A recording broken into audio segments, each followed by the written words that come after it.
Hello, biology students. Today we're talking about kind of our foundation for biology and what it really means to be a living thing. What characteristics do all living things have? So when we're looking at these characteristics, depending on which source you're using, what video you're watching, um, there's a different number, if you will, of characteristics that some individuals identify. Today, I'm going to talk to you about just four of them. We're going to start with cells. So, cells are the basic building block or the basic unit of life. Think of them like bricks that would be building like a house, or, when you were a kid, if you played with like Legos or those wooden blocks to make structures or towers, that's what a cell is for a living thing. All living things have cells.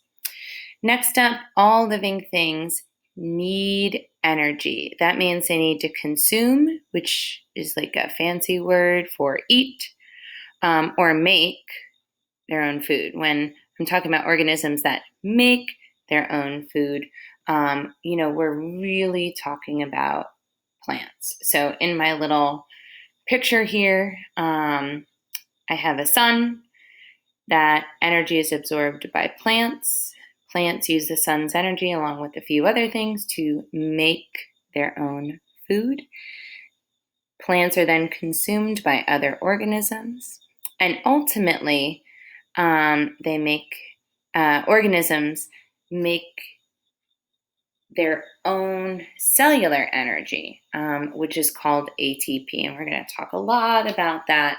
But the process where things are built up and broken down within an organism, that's metabolism.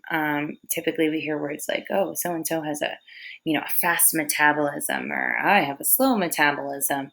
And that makes reference to how quickly substances are kind of broken down by the body. The substances we're talking about, in many cases, are foods. Okay.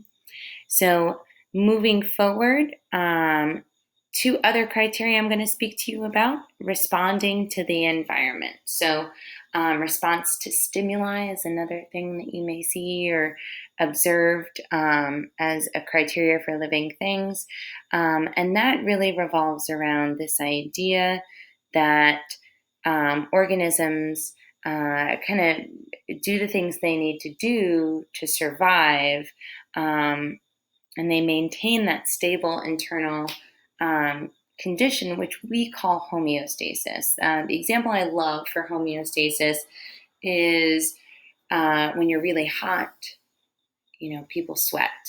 But for instance, like dogs can't sweat. So what do? Well, they pant. That's to kind of cool them down, just like humans sweat to cool themselves down.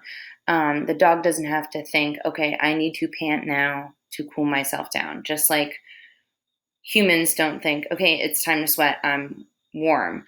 Your body just does it, and sometimes does it maybe more often than you would want to if you're sweating a lot, for various reasons, depending on your activity level. So that idea, that is a response to the environment, and all living things are able to respond.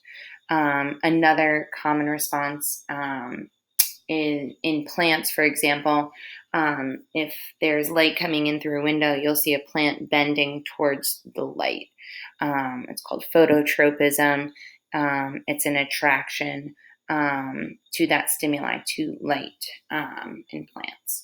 Lastly, here we've got the characteristic being able to reproduce and develop. So all living things need to make and like more living things that are like them, not necessarily exact copies, but pass on their genetic information. In most cases, that genetic information that we're talking about is DNA, deoxyribonucleic acid. It is that genetic information. It's found in all cells. And then when we're talking about developing, we're talking about an organism essentially creating more cells to change over time. Um, Maybe change in size. Clearly, for example, when all of you were born, you were much smaller. Babies that are born are, probably around, 8 pounds, give or take. Some of you may have been bigger, some of you may have been smaller, but between your birth and now, you changed, you developed, you grew. And to grow, um, you've got to make more cells. And that's what this drawing here represents. We have one cell, it gets larger, divides into two cells, and that's how an organism grows. And that's really all there is that I'm going to talk about in terms of characteristics of living things. Thanks so much.